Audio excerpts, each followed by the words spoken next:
and welcome to the Bright Books. I am a Phenomenal Woman book tour. I'm so excited to have you again tonight, all week long. In fact, all month long, we've been celebrating phenomenal women from all walks of life, doing phenomenal things in all types of industries.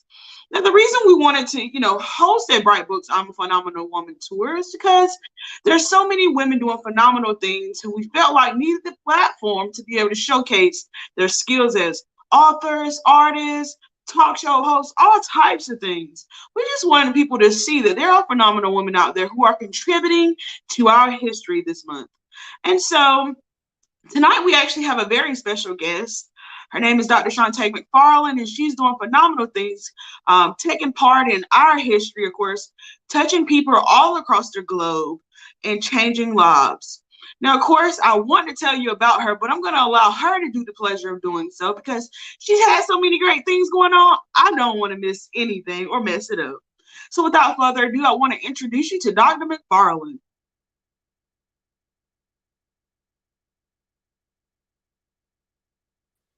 Oh, there we go. Hi. How are you doing? I am good. I feel like awesome. You're looking fabulous. I'm looking a little Miami Vicey a little bit, but we Dr. McFarland, you're looking great. Thank you. So are you saying you out there in Miami right now? I am not. I've never been to Miami. I know people, I believe it's probably a wonderful city, but I've never been to Miami. Oh, wow. That's surprising. Well, you're all over everywhere else. I'm pretty sure there are people watching you as you have your own television show, but I don't want to give too much away. Tell our audience a little bit about yourself. Okay. I am Dr. Shaunte McFarland. I am so honored and blessed to be able to be a celebrity therapist. It's awesome. Everyone needs a therapist, but to be able to have high-profile clients, be able to find solace, and refuge in my practice is amazing. I'm also a naturopathic physician. It's something that I did privately in a field that I was thrust into when I found out that my son had sickle cell anemia. Wanted to get into health. And I am, that's it, everything. That's pretty much it. Now, Dr. McFarland, now of course you say you're a naturopathic physician. What does that mean? Because I've never heard of one. Really? Okay, so yes, naturopathic physicians, we take an all natural approach to healing. Not like Western. With Western medicine, it's more of you have an ailment, you get a medicine. But we're more so looking towards what's the root cause of your issue, and we try to take and we do take a holistic or natural approach to helping you find healing. So it may be, for example, if someone is dealing with anxiety, I wouldn't prescribe them something like Dusperin or Propranolol. I say, let's get more magnesium in your diet. Let's get some ashwagandha root or some type of L-theanine or lemon balm, some type of all natural supplement to help your body get back to homeostasis. It's just balance. Oh, wow. So, Dr. McFarland, are you one of those people that's hypnotizing everybody, and when they wake up, they feel like they can run a marathon and all that? I don't think I do. I mean, they feel that way, but I don't think I'm hypnotizing them, though. Awesome. Now, of course, you're an author, and tell us a little bit about your book. What are you doing? Yes, I hope you can see me well. I feel like the lighting, maybe I should come closer. Well, you're a little blurry, but we see all the glory of your beauty. What? We can't have no blurriness going on. Yeah. Let's see. You got to back up some or change your phone a little bit or something. Yeah, now I can see your face. Okay, look, I'm on the computer, so. There we go. Is that better? Can y'all see me better? Yeah. I'm blurry now. So yes, I am so excited. So my new book is my 9th book, so I'm excited. And it's called Marriage Anxiety, and it's all about demystifying the road to the ring. I was single I was single all my life until I was married. But still for 4 years, I really went on this hiatus and I was single. And I was just hearing so many different things that you need to do to be married. Like, stop being so unhappy about being single, and then your husband will come if you stop thinking about it. If you get into this and get into that, buy yourself a promise ring. I mean, just so many different things. And it made you feel like marriage is for good girls only. Marriage is a gift from God that only certain women get to get. And that's just completely not true. There's no special formula or anything that you need to do in order to be married. Now, there are things that you can do in order to be happier with yourself, period. And when you get married, if you so desire to do so, great. But there's not some, it's not some special thing that you can't get. Right. Now I'm glad you said that too, because I got married in 2018 and I was just like you. I'm like, I'm just not going to be dating a bunch of guys anymore. I'm sick of it. Like, I'm sick of just running into these roadblocks. And so many people have so many remedies for how single women can find the love of their lives and things like that. It all happens like when you least expect it. At least that's what I've been telling my single friends, because I wasn't looking for it. It just so happened. I'm not sure if it was like that for you, but I wasn't really looking for it. And so I just said I was fed up at the moment. And next thing I know, the love of my life he came along. Hey, well, I like that. What do you listen, now I want to know. I'm curious. How did y'all meet? Well, we met at a bonfire at a mutual friend's house. The mutual friend and I, we were in college classes together. And she would always invite me to her parties and stuff that she would have at her house. We live out in Eastern North Carolina, so it's kind of rural, so you can have bonfires and stuff. And so this one particular night, I just didn't feel like going home and being by myself after I got off of work. And I remember she had invited me over to the party. And so I ended up going over there, and my husband, he was sitting, well, I didn't know he was my husband at the time, but he was sitting on the opposite side of the fire. But as soon as I walked up, he was like brought down, like all of a sudden, you know what I mean? It was like on TV, Dr. McFarland. I was like, what in the world? Yeah.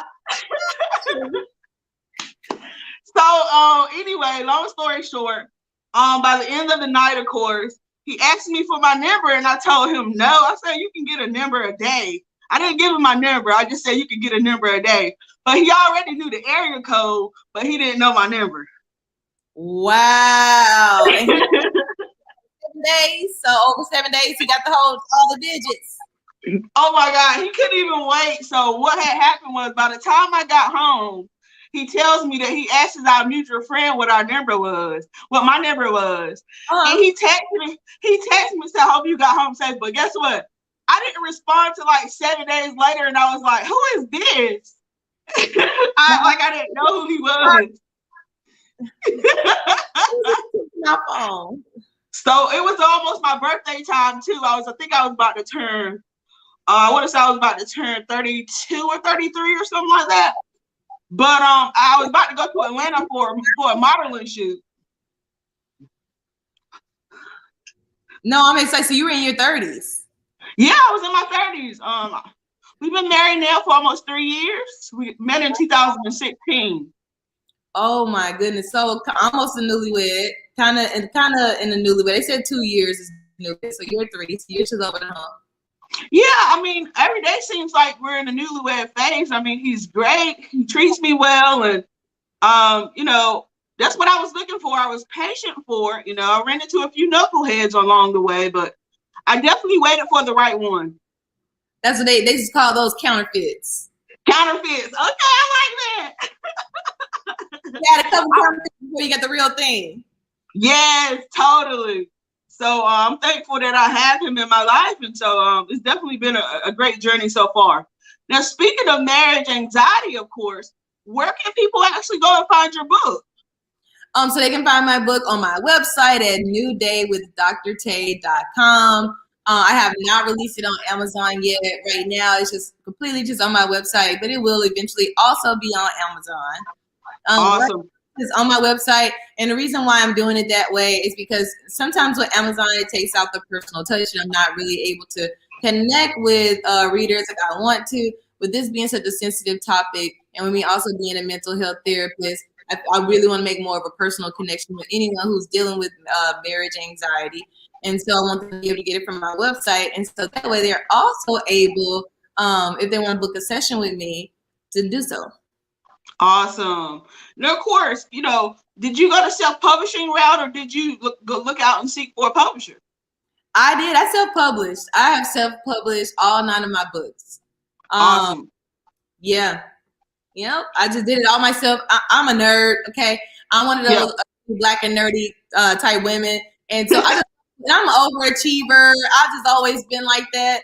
And so I like to wear a lot of hats. I'm the woman that struggles with passing things off to the team. Yeah, totally. I understand that. Juggling a whole bunch of hats yourself. Now, of course, you're a Harvard grad. Of course, yes, tell us some of your experiences that you had, by going to Harvard, because a lot of people think, there's primarily a lot of Caucasian people at Harvard. There's not a lot of Black people. So tell us how that experience was. It's really awesome. It was really awesome going to Harvard. It is a predominantly white institution, but at the same time, it's not the type of American white that people think about. There are a lot of, this is a huge school. It's also very international. And Harvard, the university system is broken off into different colleges. And so I went to the Harvard School of Graduate Education, HGSE. And so I just did my formal graduate studies there. And so it was really awesome. My experience that I tell people about a lot that was different is that Black people are not a monolith, and we really learned that going to Harvard. There were a lot of Black people who went to Harvard, but they weren't all African Americans. You had a lot of African immigrant students that came to the university, and a lot of times they are treated better, and they're treated with more reverence than African Americans. When you're an African immigrant, you're seen as having a better work ethic, and so a lot of times if you have names like, I was given a name by my professor, rest in peace, Dr. Lawrence Okiri. I was given a name Falosade before he passed, and he had given me that name in college, and I actually made it part of my legal name. But a lot of times, it's so funny if people hear Falosade, they would probably give the person more of a chance to be a part of a project or invite them to do something before they hear Shaunte. So that was one of the things that I really noticed that stood out to me, was the way that they treated, just African American students. But I mean, the opportunities were for everyone. Even as Shaunte McFarland, I got a lot of opportunities. I work with Harvard Forward to this day. We're helping with, we're going to change the overseer program that we have. It's a lot. I'm going to try to explain it. But I love working with the Harvard Alumni Association, alumni women. The opportunities are there for anyone who wants to participate. I haven't seen them. I haven't seen any discrimination. I have not personally. And it has really just catapulted my career. So it was a great opportunity. Well, that is so phenomenal. When I started reading your bio, I was laying in the bed when I started reading your bio. I was like, oh, dang, I didn't know Dr. Shaunte had all this going on. Oh, my God, I got to ask her something. All types of stuff. Yes, I love school. I really do. I love school. I used to be an educator, and I just really went, God really led me to go full time. Some situations happened that just really has changed my life. We get so comfortable in life sometimes. It's always like giving birth when we're going into the new phase. If nothing pushes us into the next phase of life, we won't move. So a lot of times God will allow things to be shaken up so that it can just push us into the next phase of life. I totally saw myself, retiring as an educator, maybe doing some other things on the side, but I had other plans. And so I'm like, ooh, I'm glad I'm out of that situation. I can never see myself going back. It's almost like I can never see myself going back to the womb. When I think about going back, I'm like, oh no, I can never see myself doing that again. So it's great. I love it. Now, Dr. McFarland, of course, I want to back up for a minute, because as an educated Black woman, there's always talks about, men being intimidated by women who are, overly educated. Did you experience that when you were, before you met your husband and going into your marriage? I did not. I did not at all. And my husband, he loved it. He loved it. My husband, I love him. Hey, Chris.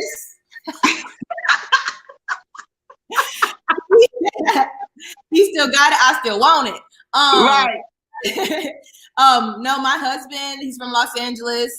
He has a high school education. He went to college while he's been in the military. He did not go to college right out, just like I did. he didn't have the traditional route. Like, of course, he not of course, but he didn't go to college, you know, right out of high school like I did. He had a different route. And so he doesn't have a doctorate degree like I do. I actually have 3 doctorate degrees. And so I never felt, you know, I wasn't going to stop my goals and my dreams because I knew like whoever my partner was going to be, like, this is my life. This is how I like to do things. And this man was going to have to be able to grow with me. Right. You know, we grow together, you know, instead of growing apart. And so I just understand that we're going to continue to like grow together. Right. So yeah, I didn't experience that. Now, Dr. McFarland, of course, you're a mental health professional as well. What advice would you have for women out there who, you know, have themselves on a pedestal because they have that higher education and they may, you know, come into contact with somebody who could be their mate, but they're so much on a pedestal that they won't give the guy a chance? Oh, okay. So I get it. Like, okay, up here, he needs to come up to where I am. I get it. Like, just okay. Yeah. I was trying to process the question. That's an awesome thing. I don't want to just blurt out an answer. I want to make sure it's like totally correct. And because you're interviewing me, I guess I could be personal about it. I gave the example of my own life. Like my husband, he did not go to college, go have all the degrees and the things that I have, but my husband takes very good care of me. I am a very spoiled wife. And so don't let that deter you. That's the only thing that I would tell women. Like if they want to be on this pedestal, I don't know. It's like you can be on the pedestal though. You know, let's break that question down a little bit more too. Look at me being a therapist. I want to break that down a little bit more because it's like if you're on that pedestal, like it's okay to be on that pedestal, because your partner, whoever they are meant to be, they will meet you there. They will have a pedestal of their own. Don't expect to love you more than you love them. That's something that I saw and what caused me to really write my book on marriage anxiety. A lot of women will say, I want him to love me more than I love him. And that's not fair. And it doesn't need to be happy wife, happy life. That will not lead to a happy marriage. It needs to be happy spouse, happy house. I don't know about other people, but I know if my husband walks in the door looking sad, down, depressed, disappointed, something, I'm like, baby, what's wrong? I'm not going to be like, well, it's up to him as long as I'm happy. I can't do that. I'm always going to be wondering what's wrong. How can I help you? How can I support you? I don't make him happy, but I can be there to support his happiness. And so I'm on that pedestal. My husband is on a pedestal of his own. I always lift him up because I know when somebody see my 6'3", big, tall, black, muscly, successful black man with brand new eyes. I never met him before. Like, oh, Chris, I don't take that for granted. You know, I'm not one of those women that think like, you know, if don't nobody want you, it's only me, I'm the only one that wants you. I know other women want him. So, and I know that other women see like if he's a Marine, like, oh my gosh, like he got on uniform. Like I see my husband, I say all that to say I respect him. I honor him from the man that he is, and I have him on a pedestal. I recognize that, you know, he's done over 3 or 4 combat tours and service for 18 years. Like I respect him, I honor him, I recognize his gangster. You know, I see the type of man that he is, and he sees the type of woman that I am. And so we're both on pedestals, honestly. Awesome. Now, Dr. Tay, you, of course, you're doing so many great things. Tell us about your television show. What is that all about? Oh my goodness, I love it. So New Day with Dr. Tay, it's really a blessing. It just came out of nowhere. I wasn't expecting to have my own talk show, but it airs every Friday at 7 a.m. Eastern Standard Time on the Preach the Word Worldwide Network. It's been an awesome opportunity. This is not like a YouTube or my Facebook Lives like I do. Like I love this. Try to tell people like this is, you can find it on DirecTV, on Roku TV, Amazon, Apple TV on demand. And it is a completely inspirational show. I was nervous about doing the TV show because I consider myself to be like a neo-Christian or neo-Pentecostal believer. I don't follow those same traditions that I did when I was first saved because there was a lot of, I call it toxic patriarchy. Where you have like these certain rules in the church, like, you know, I couldn't wear makeup, can't wear jewelry, can't wear pants, honey, you can't have a TV. And it was a lot of standards mostly placed on women. There weren't a lot of rules, like men had certain rules, but most of those were like things that kept women from looking attractive. Now I know my word, okay? I got a doctorate in it. So I know this Bible. Yeah.